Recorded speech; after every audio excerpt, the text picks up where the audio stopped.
নমস্কার বন্ধুরা, চলো আদ্যা মায়ের কাহিনীটা একটু শুনে নিই। পশ্চিমবঙ্গের প্রসিদ্ধ কালী মন্দিরগুলির মধ্যে অন্যতম আদ্যাপীঠ।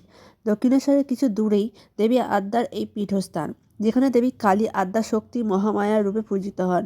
মন্দিরটি প্রতিষ্ঠা হয় রামকৃষ্ণ দেবের শিষ্য শ্রী অন্নদা ঠাকুরের হাত ধরে।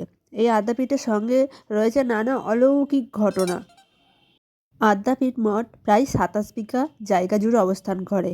এই মন্দিরে দেবী আদ্যার মূর্তি ছাড়াও রয়েছে রাধাকৃষ্ণ ও শ্রীরামকৃষ্ণের ধ্যানরত মূর্তি। মন্দিরের প্রতিষ্ঠাতা অন্নদা ঠাকুর ছিলেন বাংলাদেশের চট্টগ্রামের বাসিন্দা। তার পৈতৃক নাম অন্নদাচরণ ভট্টাচার্য। তিনি আয়ুর্বেদ চিকিৎসক হতে চেয়েছিলেন। সালটা বাংলার ১৩২১। চট্টগ্রাম থেকে কলকাতায় কবিরাজি পড়তে এসে কলকাতার আমহার্স্ট স্ট্রিটে এক বন্ধুর বাড়িতে থাকতেন। এখান থেকে বৃত্তি নিয়ে পাস করেন কবিরাজি। বন্ধুর বাবার সাহায্যে কবিরাজি ডিসপেন্সারি